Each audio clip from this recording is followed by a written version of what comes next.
જય શ્રી કૃષ્ણ, જય ગુરુદેવ. આજે આપણે સાંભળીશું પવિત્ર શ્રાવણ માસના પ્રથમ અંજવાળિયા ગુરુવારે કરવામાં આવતું બૃહસ્પતિ સ્વામીના ગુરુવારની કથા વાર્તા અને તેની પૂજન વિધિ. બોલો ગુરુદેવ કી જય. શ્રાવણ મહિનો આવ્યો અને તેનો પ્રથમ અંજવાળિયાનો ગુરુવાર આવ્યો. બૃહસ્પતિ સ્વામી તથા શનીશ્વર દેવ બંને એક ગામના પાદરમાં ભેગા થયા. હવે બંને વચ્ચે વાદ વિવાદ થયો. શનીશ્વર દેવ કહે હું મોટો અને બૃહસ્પતિ દેવ કહે હું મોટો. આમ બંનેની વડ ચડસાચડસીમાં પારખા લેવાનું નક્કી થયું. હવે બંનેએ પોતાની શક્તિ પ્રમાણે પારખા લેવાની શરૂઆત કરી. સૌ પ્રથમ શનીશ્વર દેવ એક લીલીછમ વાડીમાં જઈ પહોંચ્યા.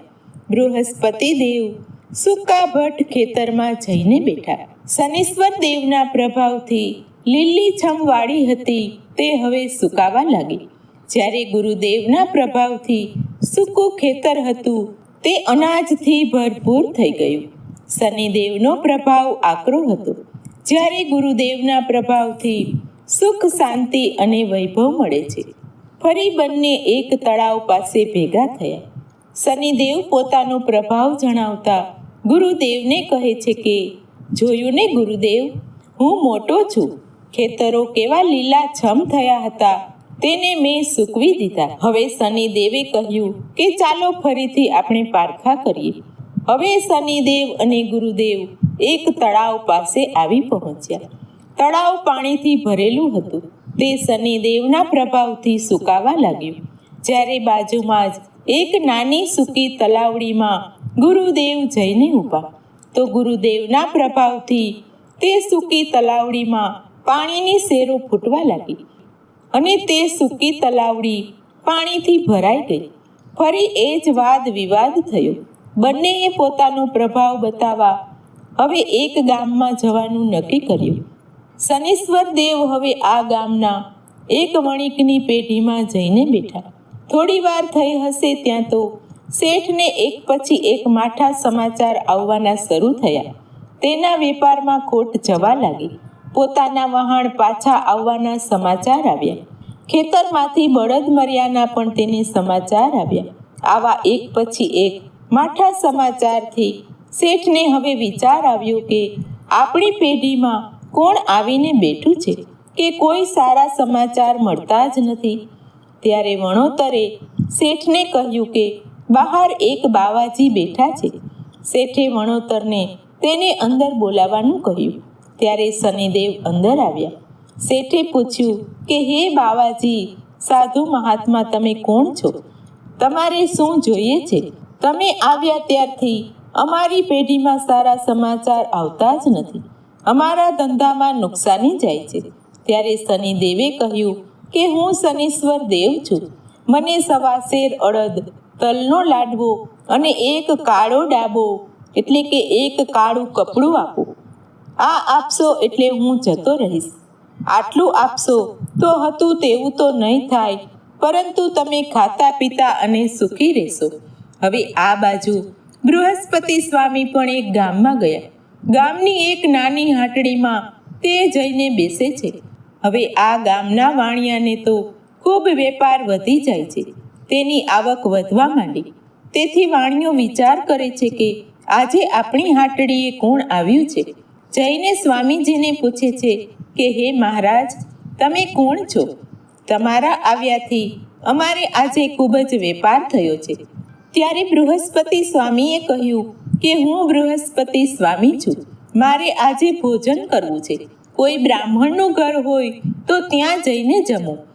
તમે મને કાચું સીધું આપો, ચપટી ચોખા, ખાંડ અને ઘી આપો. વાણિયા પાસેથી સીધું લઈને સ્વામીજી બ્રાહ્મણના ઘેર જાય છે. બ્રાહ્મણના ઘરમાં માજી એકલા હતા. વહુ દીકરા દીકરી બહાર ગામ ગયા હતા. સ્વામીજીએ સીધું માજીને આપીને કહ્યું કે મને આ ચપટી ચોખા રાંધી દ્યો તો હું જમી લઉં. ત્યારે માજીએ કહ્યું કે તમને બહાર ખાટલો ઢાળી દઉં છું, ત્યાં તમે વિસામો લ્યો. હમણાં દીકરી આવશે એટલે તે રાંધી આપશે. થોડી વારમાં બ્રાહ્મણ બહારથી આવે છે અને કહે છે કે ગોરાણી, આજે તો લોટનો ખડિયો ભરાઈ ગયો છે, સીધા પણ એટલા આવ્યા છે અને દક્ષિણા પણ ઘણી સારી મળી છે. ત્યારે બ્રાહ્મણ કહે છે કે આપણે ત્યાં આ કોણ આવ્યા છે ગોરાણી? ગોરાણી બોલ્યા કે કોઈ બ્રાહ્મણ આવ્યા છે, ચોખા રાંધવાનું કહીને તે સૂતા છે. થોડી વાર બાદ વહુ દીકરી પણ આવી પહોંચ્યા. તેમણે ચોખા રાંધી નાખ્યા એટલે બ્રાહ્મણ ગુરુદેવને ઉઠાડવા ગયા, પરંતુ કાંઈ બોલ્યા નહીં. એટલે થયું કે આ સ્વામી તો સ્વધામ પહોંચી ગયા લાગે છે. ગોરાણીને કહ્યું કે આપણા ઘરમાં હવે આવું બની ગયું છે, આપણે આખા ગામમાં વગોવાઈ જઈશું, માટે મોટો ખાડો ખોદીને આપણે અહીં ફળિયામાં જ તેને દાટી દઈએ. દીકરાઓએ ફળિયામાં ખાડો ખોદવાનું શરૂ કર્યું તો અંદરથી સોના મોહરોના ઢગલે ઢગલા નીકળી પડ્યા. આથી ઘરના બધા વિચારવા લાગ્યા, આવેલ બ્રાહ્મણ નક્કી કોઈ દેવ લાગે છે. ઘરમાં આજે ધન ધાન્યના ભંડાર ભરાતા જાય છે. હજી વાતો કરતા હોય છે ત્યાં તો બૃહસ્પતિ સ્વામી આળસ મરડીને બેઠા થયા. બ્રાહ્મણ જમવાનું આપે છે. સ્વામીજી જમીને ખૂબ જ પ્રસન્ન થાય છે. બ્રાહ્મણ કહે છે કે હે સ્વામી, આપ દેવ છો, આપની કૃપાથી મારું દારિદ્ર્ય ટળ્યું છે. સ્વામીજીએ કહ્યું કે હું બૃહસ્પતિ સ્વામી છું. તમે શ્રાવણ માસનો અંજવાળિયો એક ગુરુવાર ખાંડ ભાત અને ઘી ખાઈને કરજો. તેમજ તે દિવસે 7 કામ કરશો નહીં. માથું ધોવું નહીં, ગોળા વિછળવા નહીં, વાળ કપાવવા નહીં, દાઢી કરવી નહીં, વળગણીએ કપડાં ટીંગાડવા નહીં, ગાર માટી કરવી નહીં, ઉંબરે ઓસીકું મૂકીને સૂવું નહીં. તેમજ ચાંદીની પાવલી પીપળાના પાનમાં રાખીને મારું સ્થાપન કરી મારી પૂજા કરજો, જેથી તમને ધન વૈભવ અને સંપત્તિ મળશે ને દરેક વાતે તમે સુખી રહેશો. તેમ કહીને સ્વામીજી તો જતા રહ્યા. હવે ગોરાણી તો હંમેશા શ્રાવણ માસમાં આ વ્રત કરે છે. કુટુંબ ખૂબ જ સુખી થયું છે. એકવાર હવે ગોરાણી જાત્રા કરવા શ્રાવણ મહિનામાં બહાર ગામ જાય છે. ત્યારે વહુને અને દીકરાને બૃહસ્પતિ સ્વામીના ગુરુવાર કરવાનું કહીને જાય છે અને 7 કામ તે દિવસે કરવા નહીં તેવું પણ કહીને જાય છે. પરંતુ નાનો દીકરો અને વહુ વ્રત કરે છે, જ્યારે બાકીના દીકરા વહુ આ વ્રત કરતા નથી. ઉલટા જે ન કરવાના કામ કરે છે, જેથી તેઓ દુઃખી થાય છે.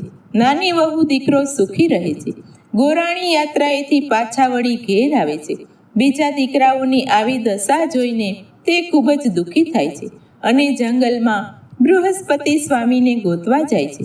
બૃહસ્પતિ દેવ, કરું તમારી સેવા, બૃહસ્પતિ દેવ, કરું તમારી સેવા, તેમ બોલતા બોલતા જાય છે. આખા જંગલમાં સ્વામીજીને ગોતે છે. ત્યારે બૃહસ્પતિ સ્વામી તેને દર્શન આપે છે અને માજીને મળે છે. માજી માફી માગે છે એટલે બૃહસ્પતિ સ્વામી કહે છે કે જો તે ફરીથી મારું વ્રત કરશે તો તે દુઃખી નહીં થાય અને ખાતા પીતા રહેશે. હવે શનિશ્વર દેવ અને બૃહસ્પતિ સ્વામીના વિવાદમાં શનિદેવ ગુરુદેવને મોટા ગણીને સ્વીકારે છે. જે બૃહસ્પતિ સ્વામીનું આ વ્રત પૂર્ણ શ્રદ્ધા અને ભક્તિભાવથી કરશે તેના ઘરમાં રીતિ સિદ્ધિ, સુખ સંપત્તિ અને વૈભવને પ્રાપ્ત કરશે અને સુખી થશે. તો આ હતી બૃહસ્પતિ સ્વામીના શ્રાવણ મહિનાના ગુરુવારની કથા વાર્તા. હવે આપણે સાંભળીશું તેની પૂજન વિધિ. બૃહસ્પતિ સ્વામીના ગુરુવાર શ્રાવણ મહિનામાં અંજવાળિયા ગુરુવારે આ વ્રત કરવાનું હોય છે. બને તો મહિનાનો પહેલો અને બીજો ગુરુવાર કરવો. ગુરુવારે સવારમાં વહેલા ઉઠી સ્નાનાદિથી પરવારી સવારમાં માથું ધોયા વગર જ સ્નાન કરવું. ત્યારબાદ પીપળાનું એક પાન લેવું, તેમાં બૃહસ્પતિ સ્વામીનું કંકુ વડે ચિત્ર કરવું.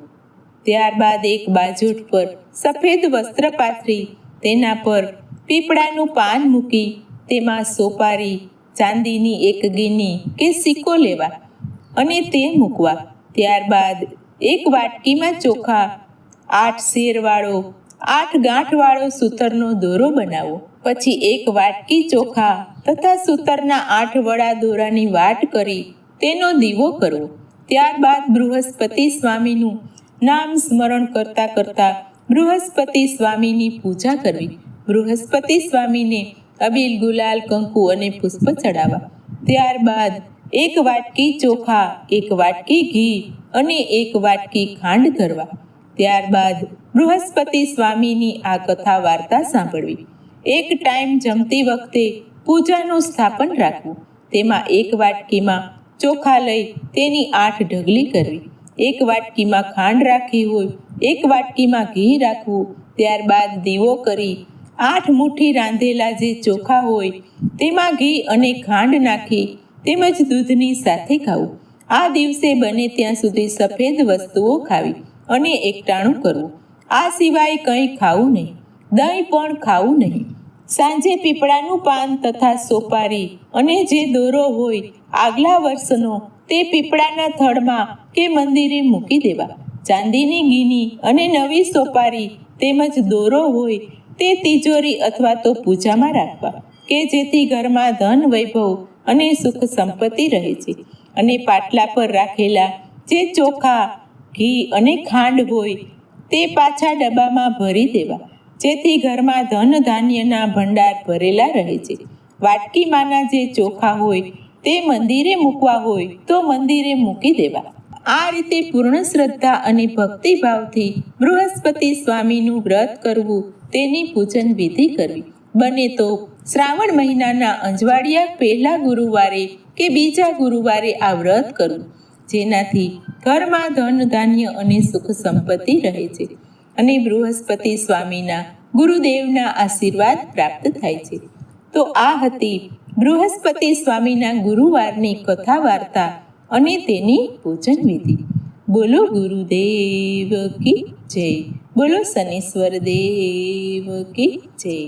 ગુરુર બ્રહ્મા ગુરુર વિષ્ણુ ગુરુદેવો મહેશ્વર ગુરુ સાક્ષાત પરબ્રહ્મ તસ્મૈ શ્રી ગુરુવે નમઃ. બોલો ગુરુદેવ કી જય.